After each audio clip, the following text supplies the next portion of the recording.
Welcome to the Partnernomics Show, where industry thought leaders discuss the hottest topics in partnerships, ecosystems, and innovation. The Partnernomics Show is brought to you by IOLite Solutions, a product incubator specific to Salesforce. Now here's the host of the Partnernomics Show, Mark Brigman. Welcome back to another episode of the Partnernomics Show. Looking forward to spending some more time with you guys. Got Bob Jones with me again. Bob, how are things going? Things are great, other than it's snowy, cold, and rainy up here in Boston. But other than that, things are great. I think one of these days, spring is actually going to get here. I mean, it's just right around the corner, but I'm definitely looking forward to spring. For some reason, it just seems like a long winter. We don't actually have spring up in New England.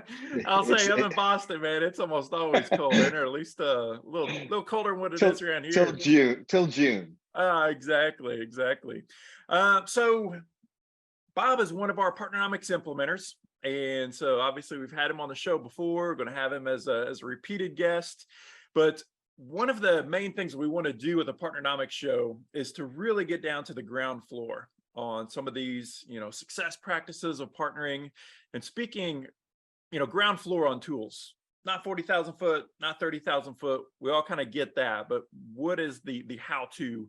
And so in this particular episode, we're going to dig into the strategic partnering plan, the SPP. And so we're spending some time with these recent episodes in the Partnernomics show talking about strategy, the first of 6 phases in our partnering process, and just the importance of getting off to the right step. And so I cannot overstate the importance of the strategy component. And one of those tools that we use is the strategic partnering plan. So let's go ahead and kind of dig into this one. So Bob, let's kind of tee up the first question. That is, for people that don't know, not familiar with the Partnernomics methodology, what the hell is this strategic partnering plan?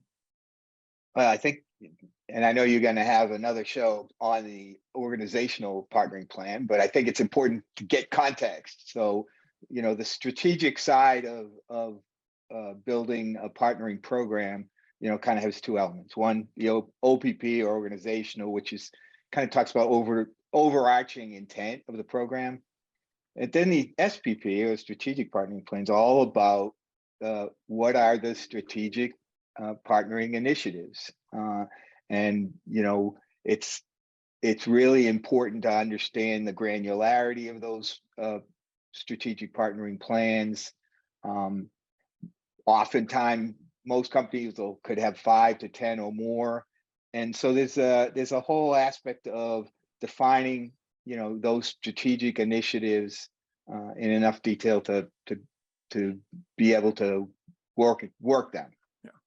So in the SPP, or strategic partnering plan framework, it actually has 12 different components. And I think Tyler had launched out something on LinkedIn, but if you just go to Google, type in Partnernomics strategic partnering plan, you'll see that hyperlink come up, and you actually get the full video lesson along with a template SPP that you can download and kind of check this out and play around with it and use it inside of your organization. But yeah, it's a 12 component document that, just like Bob said, it allows you to put on paper like exactly what you intend to do with this initiative, what and exactly like how.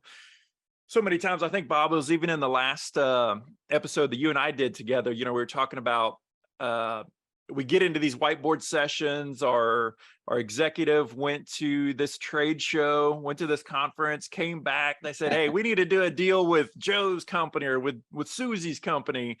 And we never really get the level of definition that we need as partnering professionals in order to go execute that.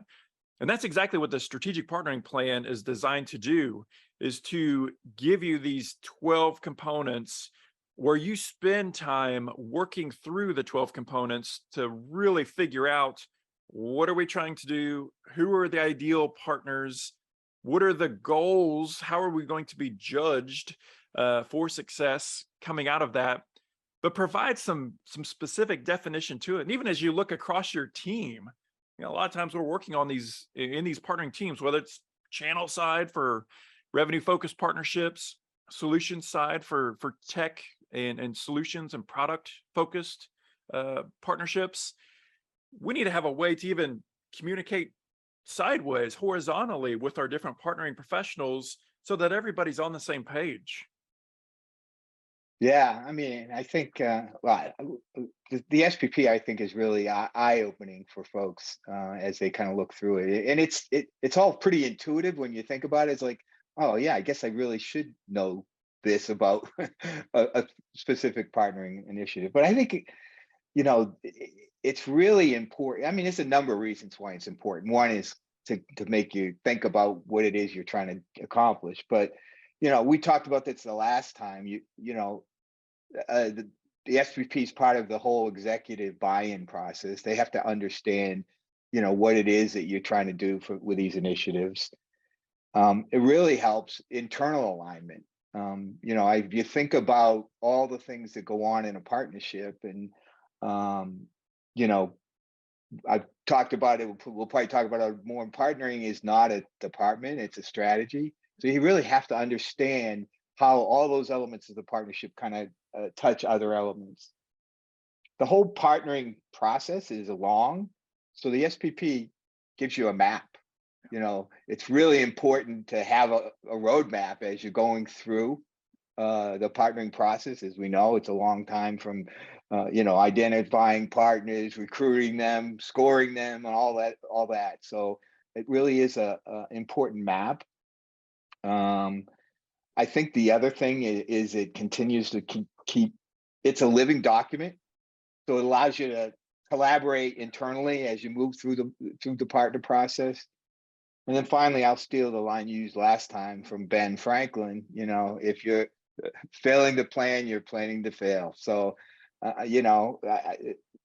just kind of base reasons why the SPP is so important. Yeah, I find it interesting, but also frankly sad. Like whenever we're working with partnering professionals, and whenever they have particular programs, different initiatives that underperforming, you ask, did you have an explicit plan kind of laid out at the beginning to kind of call out what you were doing, the resources that you need, what success looked like, what your time frame was going to be? That answer is inevitably no. And then, so what do? Right? We spend times going back and kind of retrofitting and putting these strategic partnering plans in place to give us that structure. So we've kind of hit the time on first question. So let's go ahead and hit the second question. I think you should have a bell or something when you hit the 5 I do. minutes. I'm going to fire something up. Where's my phone? I'm going to get a bell rocking. Question 2 is, well, kind of a good segue from what we were just talking about. When is the best time to bring in the strategic partnering plan? I mean, when and kind of how? What does that look like? What's that timing look like? Yeah. So so I'm going to start with the when first. So probably the most important when is after your OPP's actually been approved by senior executives and bought in, because again, if you haven't got that buy-in at the organizational level, you might as well just stop, because the SPPs aren't going to do you any good. So the first when is make sure you've gotten buy-in at the executive level, whether it's C-suite, executives, board, etc. But then I think really once you got there, you can immediately start to pick, to follow the lead from the OPP to start to decide, how many and what SPPs you're going to build. And I think the most important thing as you're building the SPPs is how you're engaging the rest of your internal organization. Again, not to beat a dead horse, but partnering is a strategy. And guess what? That strategy permeates all of your functional line of businesses in your business. So if you really want to build a successful SPP, you need to not only consult with, but engage all those internal lines of business. And I mean all: marketing, customer success, product, by the way, finance, legal. So if it's really a broad functional entire line of business kind of activity that you need to engage your team with. And so to paint this out, because you said that absolutely correctly, kind of step one is developing your organizational partnering plan, right? Having this document that says what the hell partnering even means for our entire organization. And a big outcome of that is what are the different partnering program types or initiatives that we're going to have? Are we going to have a referral program? Are we going to have an affiliate program? Are we going to have a resell, co-sell, tech integration? We're going to do some co-innovation with different companies. Your overarching organizational partnering plan will spell all of these pieces out. And just like kind of this hierarchical kind of workflow from that organizational partnering plan, you'll have these different strategic partnering plans. So let's say, for example, to put some more color to this, you are going to have a referral program. Okay, so you're going to have the referral partnering program. Then we can kind of think about, will there be different segmentation from that? The power of the strategic partnering plan is to give you ultimate definition for a specific partnering initiative. And so you could take that strategic partnering plan, hand it, just like Bob's talking about now, you could hand it to your marketing support team, the customer success on the back end. You can take it to finance. It spells out your map. Just like you've mentioned. I mean, if you're doing a cross-country trip, I could not imagine, I'm horrible at directions, but I couldn't imagine not having my GPS to help me get there. I mean, number one, you got to figure out where the heck you're going. And then what's my best route to get there? And what are my road bumps? Are there any accidents in front of me? I mean, I love that. I love that analogy that you use, because the strategic partnering plan, it is your map for this journey ahead, and it spells all of that out.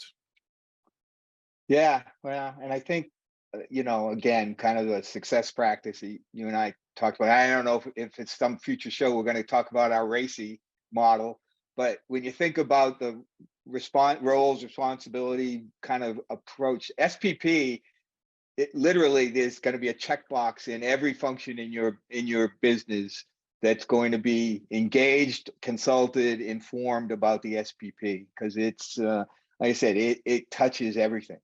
Yeah. All right. We need Bob, you're going to be responsible for the bell, and then I'm just responsible for the questions. All right. All right, man, here we go. Question number 3. So I kind of alluded to it a little bit, but it's around segmentation. What does segmentation mean relative to the strategic partnering plan? And then what's the value that segmentation provides in the strategic partnering plans? You had mentioned a lot of organizations, you may have at least 5, probably 10, maybe more kind of complex, larger, wider organizations that have a lot of different partnering programs. I've seen 20 plus strategic partnering plans put in place. Talk to us about segmentation and the power of segmentation. Yeah, it's really interesting, because when we've first got involved with you Mark in Partnernomics, and I kind of followed through the framework, I think segmentation is really one of the secret sauces of the strategic framework that you've built. Because having consulted in this space and actually been involved in running partnerships, nobody does a really good job at that. Most of the partnering strategies I've seen, at best, maybe segment by type, referral versus solutions. And it's just not a deep enough segment. You really have to understand the varying, what is the definition of success for this strategic initiative you're trying to put together. And you might need to segment by industry type, by geography, by size of partner. There's just so many valuable segmentations. If you think about an SPP as what is the definition of success and goals for this SPP, and it kind of drives you to this whole segmentation. So to me, it's a really kind of secret sauce element. Yeah, how do you define success? And I think you're exactly right. Number one, you have to have goals, right? You have to have something that you're driving towards. But as you think about the different, hopefully, software solutions, the technology that you're using to manage and to lead these partnerships, if we identify down to these, what we call kind of the least common denominator, we go into this deep segmentation, and if we're able to extract the data and map individual partners or partnerships to these different initiatives, we have the opportunity to not only look at the health of our partnering program, not only the health of our referral program, for example, but now we can look at these different segmentations.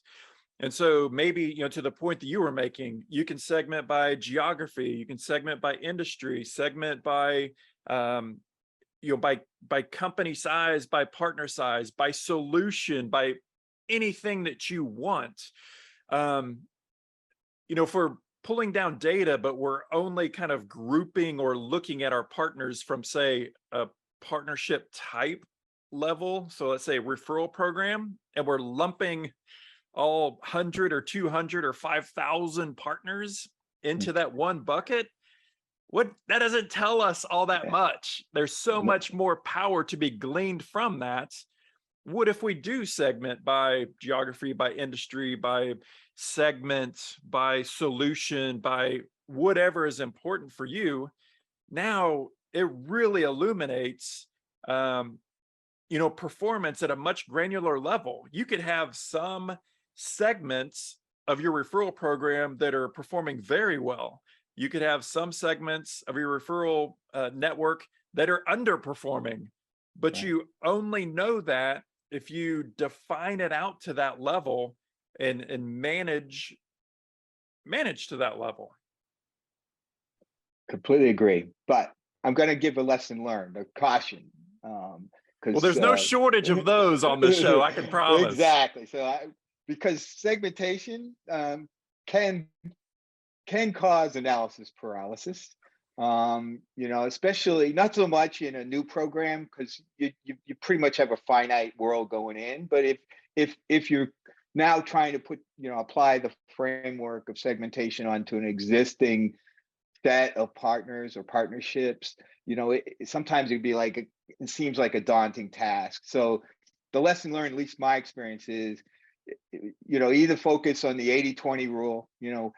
What are the 20% of relationships that matter the most, and segment around those, or perhaps just maybe even your most active partners and segment around those. So only word of caution with segmentation, especially people like me who are super analytical, you could spend like forever. I can create 8 billion segments.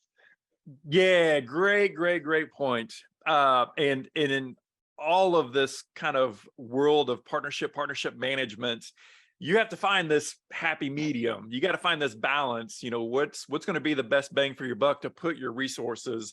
I could not agree more. I guess I'll just kind of put one other piece on that, and that is, and I recommend, as you're saying, get started, and then just like an SPP, it's a living document, it's a living process. You have the opportunity downstream, maybe a year from now, 18 months from now, to do segmentation and to further kind of break out your different types of partnership programs, or even your SPPs. As your team gets bigger, more mature, you kind of start to develop that muscle memory. Your segmentation, it's not kind of a one and done sort of a thing. You have the opportunity to do that downstream. Bob, I need the ding, ding, ding, man, because I got question number 4 coming in for you. All right, here we go. Question 4. That is, so like the strategic partnering plan, as we mentioned, 12 components. Go to Google, Partnernomics, strategic partnering plan, download it, check it out, see the lesson video that comes with it. Component number 4 of the strategic partnering plan is the approach. And so in the approach, we talk about identifying the type of partnership, the segmentation of the partnership, the ideal partner profile, these ideal, the deal terms, the personas, needs, wants, limits analysis, these different components and segments. that go into component 4. Let's kind of double click and spend a little bit of time talking about the power that comes, right? The more definition you can put in the SPP up front, even though it's a living document, the more definition that you can put in it up front is the more time that you'll save yourself downstream, because your path to success is more clear. Talk to us, kind of coach us a little bit on the approach and putting that together with as much definition as possible up front. Yeah, well, the approach typically in an SPP is going to be the largest piece of the document. I mean, that's where probably, if you're going to spend the most time, is where you want to spend it in the approach. And it's also really a foundational piece for going forward. For example, it will inform the term sheet, which will be really critical downstream as you start to talk and negotiate with potential partner candidates. So all the things that are in the approach section are really critical elements to getting ready to go downstream and find the right partner. So, we talked a lot about partner type and segmentation, so I don't think we really need to go in there. You need to do that right stuff. But then as you start to, move down, you want to, the next really important thing is, okay, now that I know what it is, what's my ideal partner look like, right? And so you want to spend some time, say, what's the age, what's the maturity, what's the demographics, do they have a successful partner program? So that's a really important element to kind of understand that ideal partner profile. And then as you continue to peel down the onion, you say, okay, now how do I go find that ideal partner? And so now you want to talk about, well, what would the partner leader look like in that company? What is how will I outreach to that company? What is, how do I target, and there's tools available, LinkedIn and other tools that can help you with that. And then finally, how do you evaluate and score that partner? So all that kind of element of, what's it look like? How do I find them? How do I outreach them? How do I get them excited about being a partner? Then how do I make sure they're going to be a good partner, scoring them? Other really critical element in that approach section is needs, wants, limits. And again, if you think about needs and wants are, must-haves and nice-to-haves. And then limits are, what are the terms that I'd walk away from a deal for? So having all that thought through before you sit down and take a look at a candidate partner is really kind of critical. And one of the things, go ahead, I'm sorry. Yeah, I was just going to say, and then kind of you start to think through financial and non-financial terms. And the best advice I have for anybody there is make sure you're engaging your internal legal folks and your internal finance folks, because they're the ones best know what financial terms and legal terms are really important. And there's, we could probably have another half-hour discussion just on kind of those terms. What do you do about IP? What about termination clause? What about SPIFs and MDFs? I mean, there's a million financial, non-financial legal terms that are really important to a successful relationship. So we mentioned I went a little long-winded. No, Sorry. That's good, man. Hey, it's all about sharing the goods here. So we are going to step through the 6 phases of the partnering process. So a lot of the stuff that Bob's teeing up here, not by accident, is talking about phase 2, recruiting. And so a great strategic partnering plan is going to help define a lot of those components in recruiting, because all of these tools just set you up for the next step. And so phase 3, contracting. Bob was talking about, identifying these key deal terms, both financial, non-financial, also looking at needs, wants, limits analysis. All of those, conversations are going to come up whenever you start to negotiate the deal and to put those agreements in place. So, a great strategic partnering plan is going to tee you up for the next stage or the next stages of success. And man, it's it's a powerful tool. Right? I mean, we've worked with hundreds for thousands of partnering professionals now over the last 8-9 years of Partnernomics. This is one of the tools that if you really build the discipline in to use it, it's one of those things that you have to slow down to speed up. But if you build the muscle memory and use this tool the way that it's intended, it is going to have a significant positive impact. Whenever I kind of jumped in and interrupted you for a second, Bob, I was going to say, a lot of times we underestimate the power of the no, right? And in sales, it's always Absolutely. about, getting to yes. Man, I'm just a huge believer in the power and the speed of getting to no. A lot of times in partnering, man, if you compromise beyond the point of what you need, want, your limits, you're setting yourself up for failure. And a strong strategic partnering plan will put in those guardrails to make sure you know when to say yes and you know when to say no. I couldn't agree more. Having no partners is better than having bad partners. That's right. That's right. Well, Bob, I appreciate you taking some time out of your day to chat with us. It was good checking in with you, and I've already got some notes here for the next episode. Great. Now, as always, I really appreciate it. Enjoy talking to you, and I love talking about partnerships, especially when you're doing it with the science as opposed to the art. It's nice to have somebody who's a believer. So, all right, thanks, Bob. Thank you.